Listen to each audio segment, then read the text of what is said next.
Yes, A very warm good evening to everyone again. Our eighth lecture is being given by Professor Dr. Neeru Misra, Academic Advisor, BL Institute of Indology, Delhi, former Director, ICCR and HOD, Museology, NMI, National Museum, Delhi, and National Coordinator, UNDP, Delhi. And title of her talk is Women Art Patrons from Home to Museums. Uh, it's a privilege to have you for this session, ma'am. We are glad that you accepted our invitation to give the lecture. Thank you so much for being with us, ma'am. I welcome you to this session. I also welcome all the participants for joining us, and I welcome Honorary President Nandan Shastri sir and President Ms. Manali Momaya. Now I request Ms. Manali Momaya to introduce our today's resource person, Professor Dr. Neeru Mishra ma'am. thank you so much, Nidhi, for giving me this opportunity to introduce such a wonderful, multifaceted personality like Professor Neeru Mishra. Based in Gurgaon, Professor Mishra is currently Academic Advisor, BL Institute of Indology, Delhi. She was Honorary Professor on Lord Buddha and Cultural Heritage Studies Chair, Dr. B.R. Ambedkar University of Social Sciences, Mau, Indore. Dr. Mishra has been the Director of the Indian Council of Cultural Relations, Ministry of External Affairs, Head of the Department of Museology and prestigious Maulana Azad Chair at National Museum Institute, Delhi, visiting professor at Manipur Culture University, Imphal, national project coordinator with UNDP for over a decade. She was awarded Tagore National Research Scholarship Fellowship, Cultural Heritage Institute South Asian Program, Smithsonian Institutions, Washington, D.C., and University of Wisconsin at Madison, sponsored by the US government. Her contributions to art and heritage studies are well known, and she has 9 books to her credit on cultural heritage and art history. She has curated many exhibitions in India and abroad and has several catalogs. She has visited most of the UNESCO World Heritage Sites and museums and has been associated with the academic programs of several universities in India and abroad. She has been the special invitee to the first Bali World Culture Forum of 2011. She is also a fellow of Royal Asiatic Society, London and Ireland. She is International Advisor, Heritage Society Advisor, Ojas Art Gallery, Delhi, and Advisor of Sarva Hiteya, an NGO. Dr. Mishra has doctorate from Allahabad University. It is an honor to have you with us on our platform, ma'am. Once again, welcome you on behalf of myself and my entire team. Without taking much time, I now request Professor Dr. Neeru Mishra to begin her lecture on women art patrons from home to museums. Thank you, Nidhi and Manali, for your kind words. Om Gurve Nama, Om Swasti Astu. Esteemed Sri Nandan Shastri Ji, Honorary President of this very prestigious group, history enthusiasts, and the learned team, the able team with him, and the audience, august audience of today's digital platform. I have been hearing to the learned discussions, talks since evening, and last 3 days have been very, very engrossing on this platform. I feel greatly honored to have been given this opportunity to participate and share my views during Itihasa Saptaha on the most relevant theme, rewriting her story. And my topic today is women art patrons from home to museums. And while talking, I suddenly realized it's not rewriting her history, but it's rewriting my history and my views on this important topic. I had the privilege of listening to the erudite presentations last 2 days. In fact, today is the third day. And I like to start my thinking about on this topic with on this auspicious occasion. I call it auspicious because something going on for a week and with so engrossed listeners, passionate organizers cannot be something simple. It's really auspicious.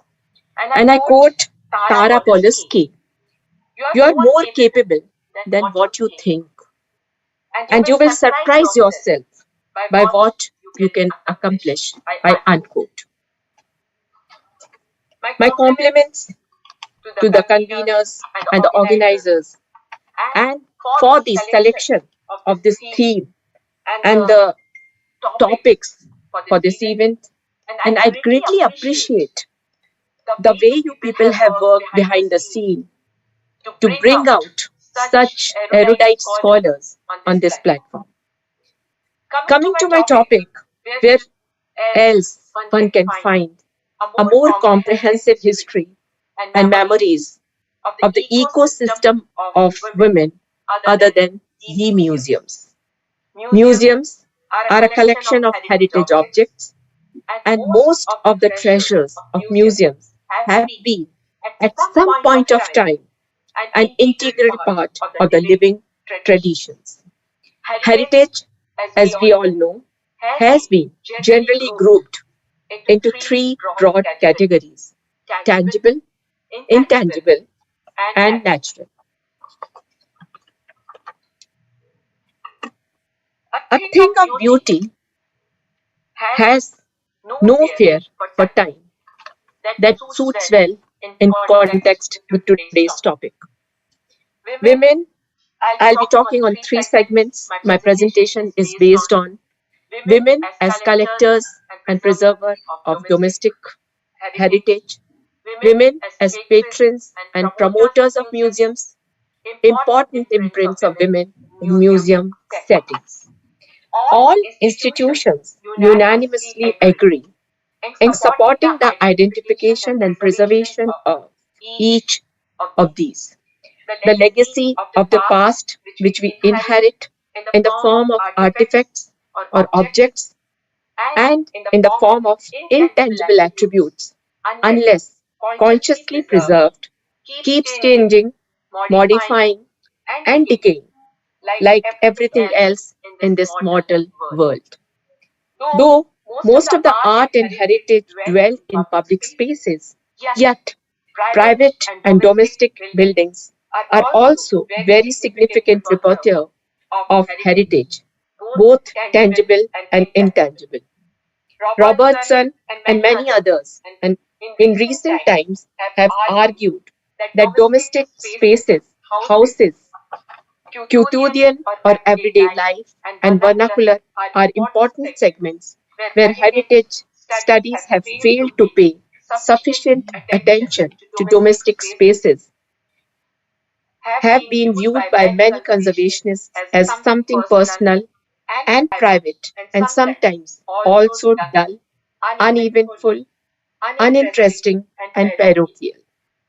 But when viewed as interlaced, evolving historical and cultural forms, and an embodiment of emotional reservoir, holding, holding enormous social complexities, these domestic spaces acquire deeper, meaningful horizons of study for the conservationists. We participate in making our own heritage in acts and feelings of everyday living. Heritage is not detached from the rest of our lives, as we can see. Everything is so well linked and interconnected.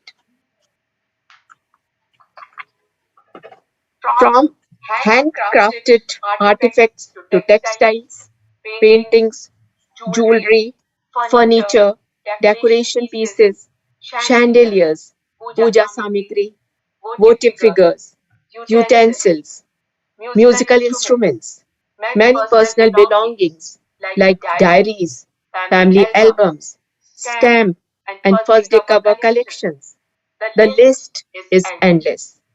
In Indian joint family traditions, every family has a variety of objects which can easily qualify the definition of domestic heritage.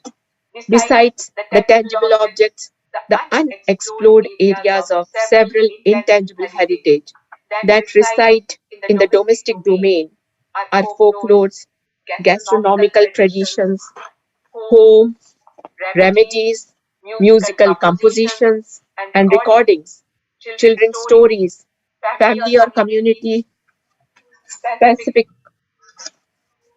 linguistic expressions, and above all, the oral history. The basic rationale behind preservation of any heritage, and particularly cultural heritage, is to accord it a due recognition as being an achievement and its usefulness for the posterity. It influences and is influenced by the currents of innovations, adaptations, aesthetic and spiritual beliefs, traditions, customs, and practices by the successive generations. The elements of domestic heritage are interlaced with the local community, national and global heritage, and keep interacting, changing, and evolving with a stream of time. Interpreting the continuum of a single element, be it artifact or tradition, can reveal the layers of history, social paradigm, and culture of the society, and the role played by the women within which it is situated. Thus, it offers a great opportunity to historians and conservationists alike to harness the unexplored terrains of women's contribution with ease and finesse.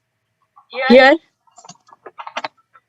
I would like to discuss and I'm sharing with you a few objects which, in today's domestic setting, demonstrate the deep history and the continuity on the same platform. Simultaneously, both the things are going on. The slide shows a chair, the two-seater sofa, and a center table from the informal sitting area of one of my friend's living room. The chair is made of Burma teak and was handed over by her mother, who in turn got it from her own grandmother's house as an object of fond remembrance, as it was her grandmother's personal use. The known inheritance can comfortably place the antiquity of the object as more than 125 years old, the last decades of the 19th century. Close to it is placed the two-seater sofa, which is more than 60 years old, some 2-year-old center table along with it, and the upholstery and the cushions are not even 1 year old, as they get changed and replaced with yearly cycles during the festival seasons. Now, what I want to show here that objects over 100 years and of the present time are together. In a domestic setup, while providing the functional utility embedded in the daily usage, the heritage lives with each of these pieces and is also getting subsumed, modified, and merged with the modern acquisitions and changes. What it tells to us, what it reveals to us. The piece of Burma teak chair brought as a piece of remembrance from the grandmother's house has become an object of heritage in the years to come. In the successive domestic settings, from family to family, generations grew around it, adding to it layer by layer its own imprints, and yet preserving the original object with the passionate patronage of the women of the household. Perhaps the same journey of most of the objects in the museums across the globe can be traced in their collections of jewelry, utensils, decorative pieces, textiles, furniture, books, and so on. The list is big and long. Here, I would like to discuss that what the recent studies have given us the example. For example, Miller in 2001, Crowe and Jones in 2004, Harrison in 2007, Jacobs and Smith in 2008 have concluded home is not only the place where people live, it is also a space where they find freedom to express and perform through the accessible material cultures. Home enveloping domestic heritage is also imbued with feelings of belonging, desire, intimacy, remembrance, as well as fear, violence, and alienation. The emotional attachments to domestic heritage and feelings associated with it get reinforced through repetitive engagements. Now, we move to the second part of my discussion, women in the museum space. These include women as patrons, women as custodians, women as collectors, women in museums as objects, role of women in creating the collection areas, and women as officers, visitors, docents, and guides. Women as patrons have a long history. We have traced it from Egypt, from the time of Hasheput, from the early 15th century to modern times. They have undoubtedly made their mark in the art world, even though they were often overshadowed in the past. But today, women are aware of their immense contribution to art as we know it. Despite dealing with societal obstacles and lack of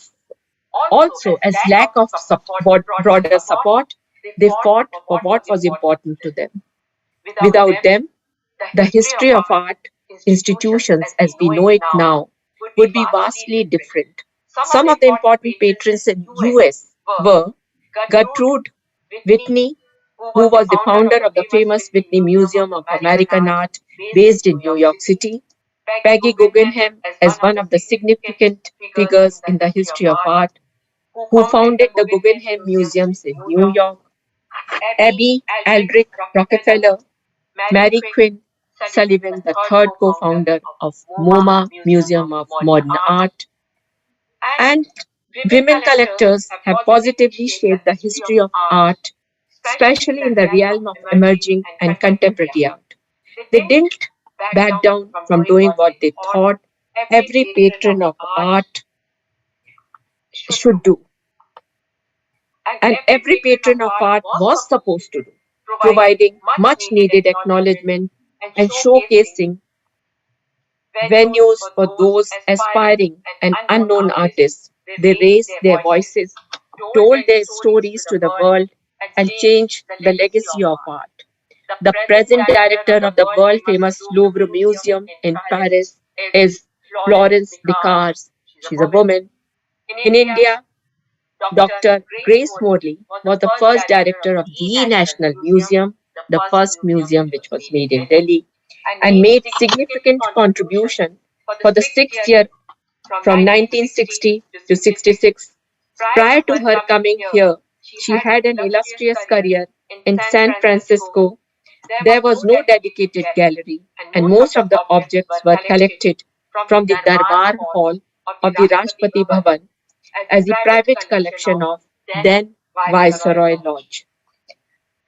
In India, Calico Museum of Textile in 1949 at the Calico Mills compound in Ahmedabad was made, which was later shifted on the suggestion of most famous Dr. Anand Kumaraswamy to Sarabhai House by Gira and her brother Gautam Sarabhai in Shahi Bagh, and which is now the famous Calico Museum. I will Also mentioned here Pupul Jacker, who is called the Zarina of Indian culture in India, who made National Craft Museum, National Craft and Handloom Museum in Delhi in 1956. National Museum subsequently emerged from the domestic setting of Rashtrapati Bhavan and was curated by Grace Morley, which we see it even today. What else could be the proof of contribution of women in evolving the tradition of museums in modern India? Among this group, our participants, we also had a presenter and resource person for the first session, Dr. Gauri Parimu Krishnan, and I would like to mention here who is the first chief curator of the recently made Pradhan Mantri Sangrahalaya, the first of its kind in India. And I bet working there would have been very challenging for Dr. Gauri. There is a long list of women patrons and collectors of art in India. It includes luminaries like Roshan Al-Qazi, founder of Art Heritage Foundation and Gallery in 1977, Shilpa Shah of Garden Silk Mills, who co-established Tapi Textile Collection in Surat, Payal Chaudhary from New York, who acquired Tayyab Mehta's Mahishasur Mardini. We all know the auction price and thus her passion for the collection of this particular art. Lekha Poddar of Devi Foundation, who has garnered more than 3,000 art pieces of folk and tribal art. Kiran Nadar of the celebrated Kiran Nadar Museum, which needs no introduction. List is long. Gitanjali Gang, founder of Khana Badosh Mumbai, Bharti Kher, Sri Banerjee Goswami, Pooja Sood of Khoj. Thus, the role has been both passive in the domestic spaces and active in bringing these collections or art pieces to public spaces.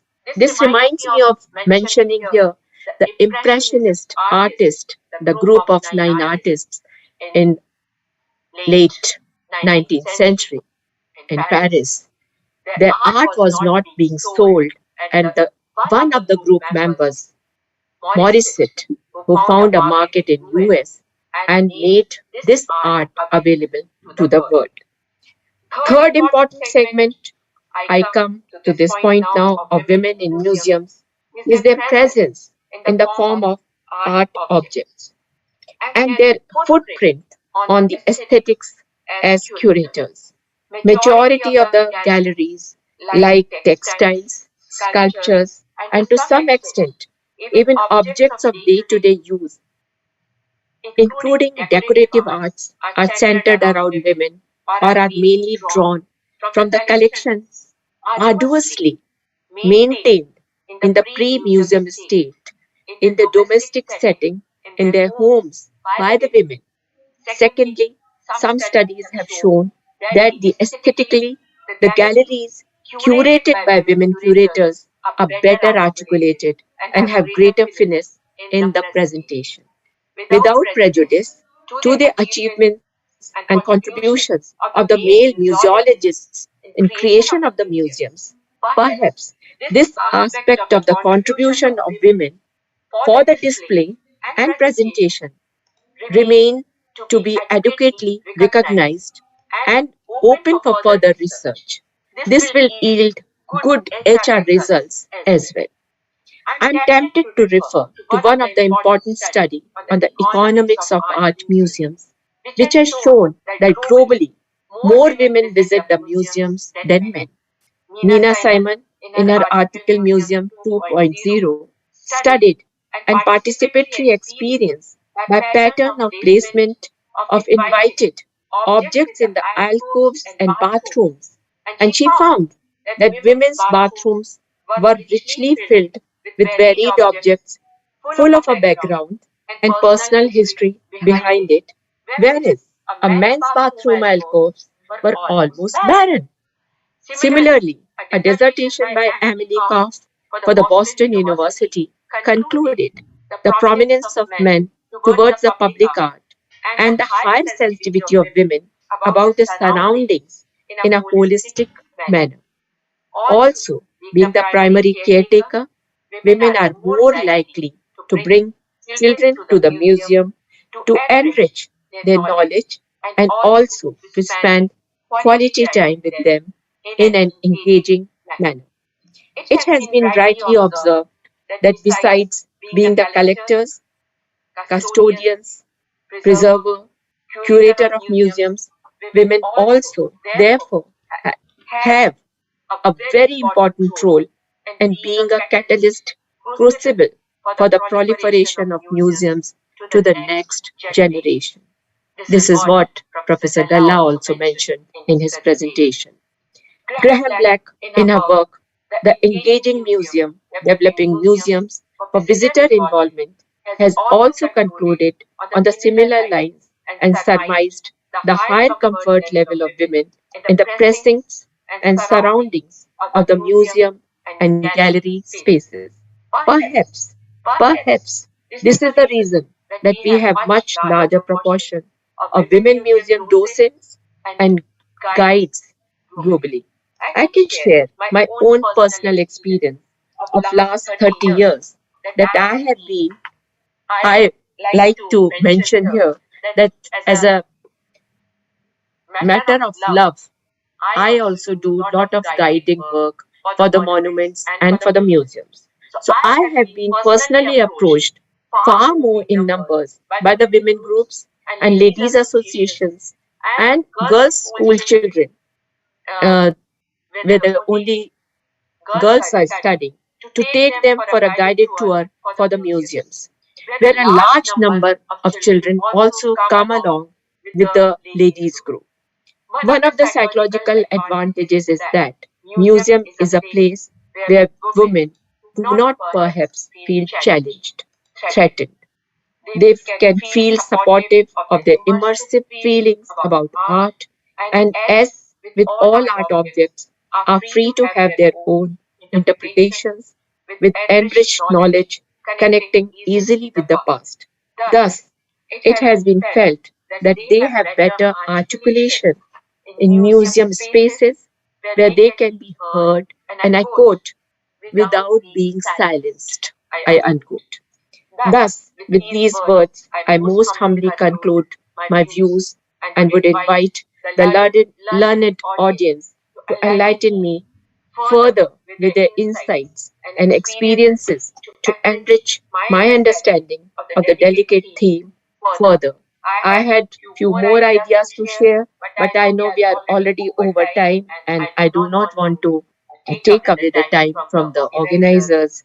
And I thank you all once again, the organizers, for affording me and giving me this wonderful opportunity to be with you. And thank all the learned speakers who have joined us this evening and who have been continuously along with us on this path. Thank you so much. Good evening.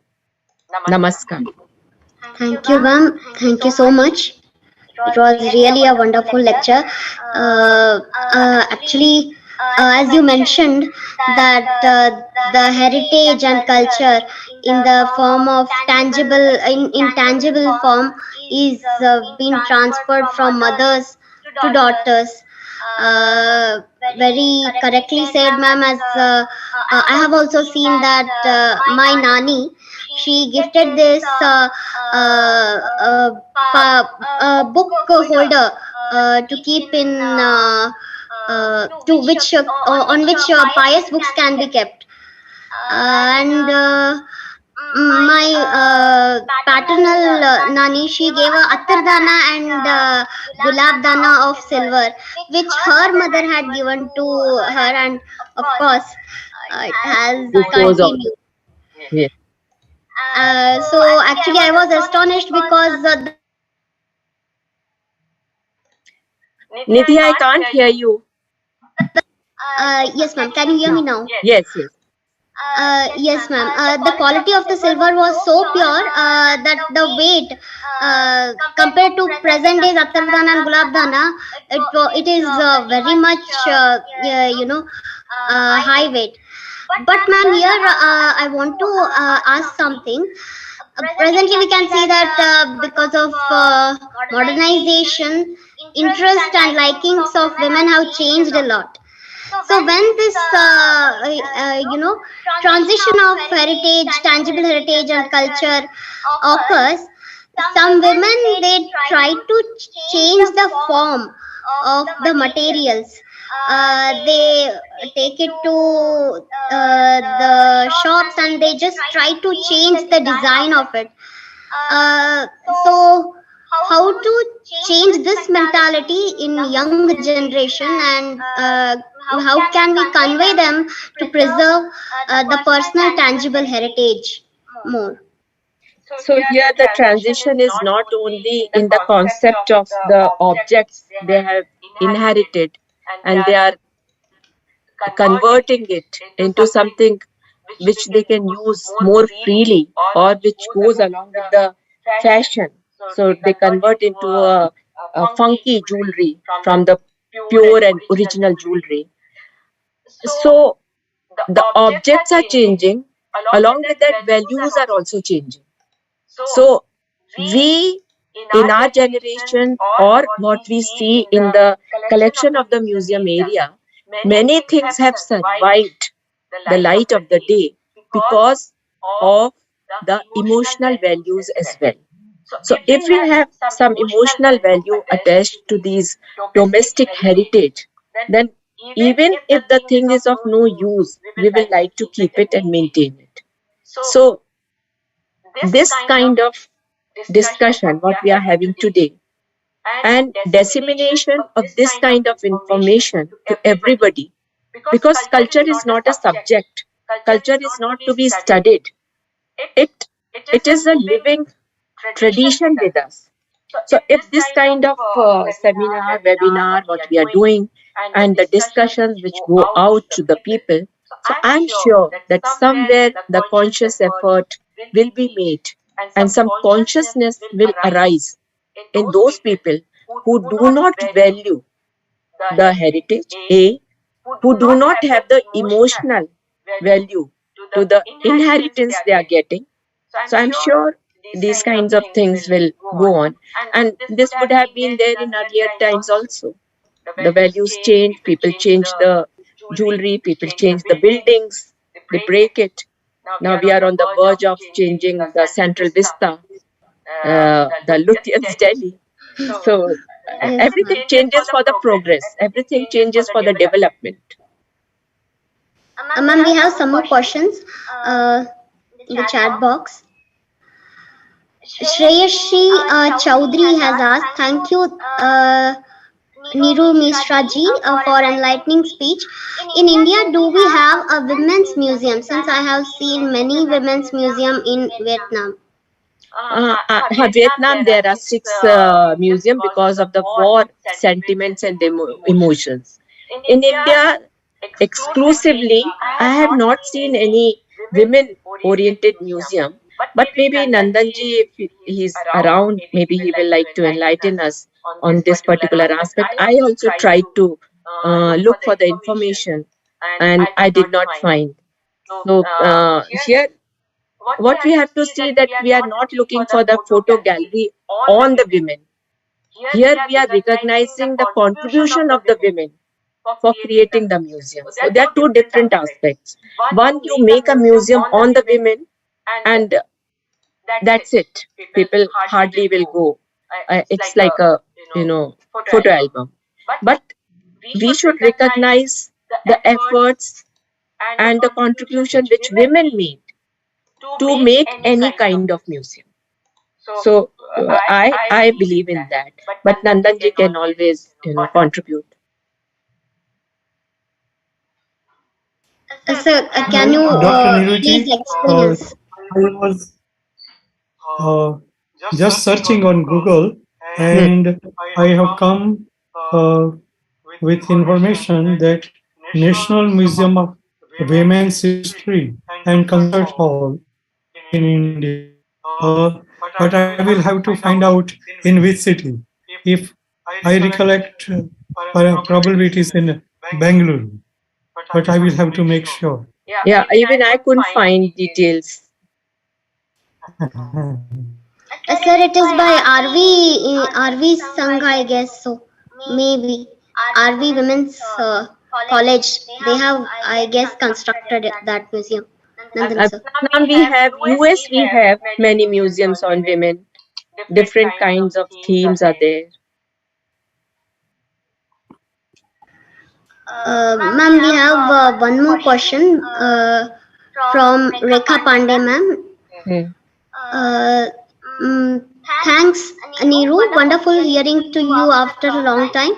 I have seen and heard of many museums for women abroad in US, Canada, Australia. Except Sparrow in Mumbai, are there any other women's museum in India? I think we have already discussed this question earlier. Yes, same Yes, is there. No, there are no other questions, ma'am. So, if anyone has questions, you can unmute yourself and you can ask the question. Manali, do you want to add on something? You can send me an email. I'll respond to it. I don't want to take away the time for the dinner for you all. You have been sitting here from 4 o'clock. Yes, actually, I'm sorry, ma'am. I got stuck out of my laptop for some reason, and I'm joining back from my phone.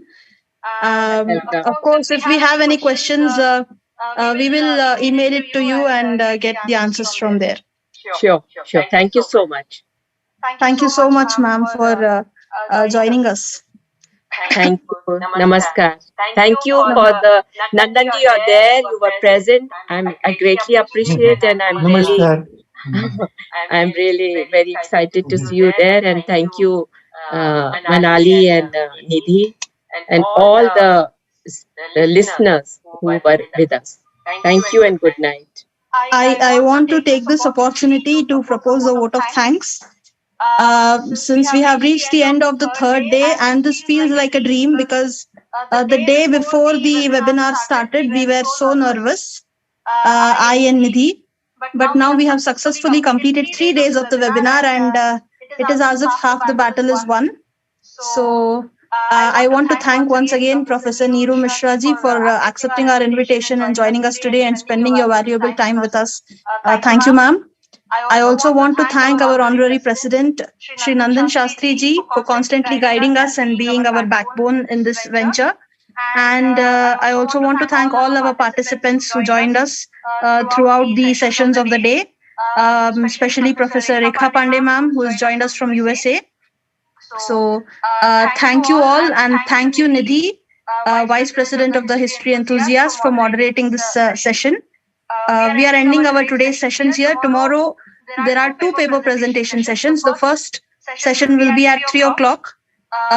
Kindly note, we have already posted the schedule in the group. Accordingly, please join.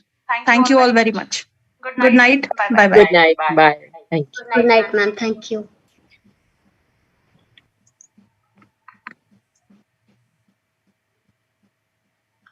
See you.